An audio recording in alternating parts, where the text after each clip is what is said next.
Bugün Azərbaycan polisi yaranmasının 107-ci il dönümünü və peşə bayramını qeyd edir. Azərbaycan polisi 1918-1920-ci illəri əhatə edən fəaliyyəti dövründə ilk müstəqil dövlətimizin müdafiəsində mühüm rol oynayıb.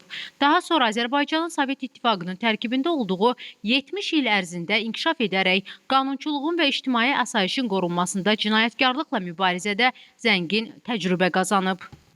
Tarixə nəzər salsaq görərik ki, dövlətçiliyin əsas sütunlarından olan daxili işlər orqanlarının möhkəm nizam-intizama, yüksək peşəkarlığa malik qurum kimi formalaşması Ulu Öndərin adı ilə sıx bağlıdır. Heydər Əliyevin Azərbaycana birinci dəfə rəhbərlik etdiyi 1970-1980-ci illər daxili işlər orqanlarının tarixində əsaslı dönüş mərhələsi olub.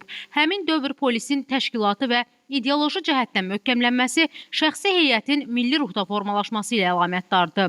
Bu istiqamətdə atılan addımların nəticəsi idi ki, 1988-ci ildə Ermənistanın Azərbaycana qarşı hərbi təcavüzü başlayanda düşmənin qarşısına çıxan ilk nizami qüvvə milis sonraki illərdə daxili qoşun hissələri oldu.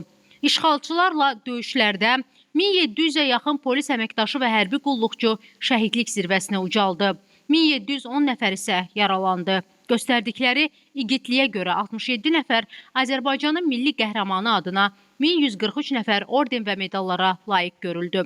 Azərbaycan dövlət müstəqilliyini bərpa etdikdən sonra polisin fəaliyyətində də yeni inkişaf dövrü başladı. Ulu Öndərin 1998-ci ildə imzaladığı fərmana əsasən iyulun 2-sinin Azərbaycan Polis Günü elan edilməsi onun daxili işlər orqanlarına verdiyi dəyərin daha bir parlaq təzahürü oldu. Prezident İlham Əliyevin hakimiyyəti dövründə də daxili qoşunların döyüş hazırlığının yüksəldilməsi daimi diqqətdə saxlanılıb.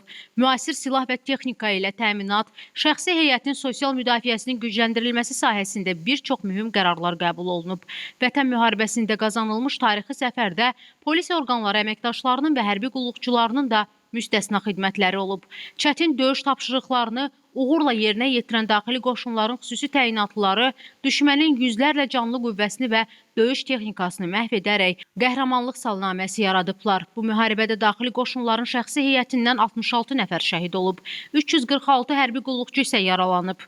Doğma yurdumuzun işğaldan azad olunması uğrunda qəhrəmancasına döyüşmüş daxili qoşunların əməkdaşlarından 1690 nəfər Prezident İlham Əliyevin imzaladığı sərəncamlarla müxtəlif orden və medallara, o cümlədən 4 nəfər Vətən müharibəsi qəhrəmanı adına layiq görülüb. Azərbaycan polisinin keçdiyi tarixi yol bir daha təsdiqləyir ki, öz andına həmişə sadiq olan daxili işlər orqanlarının əməkdaşları bundan sonra da vətənə və xalqa şərəflə xidmət edəcək. Bu yolda qüvvə və bacarıqlarını əsirgəməyəcəklər.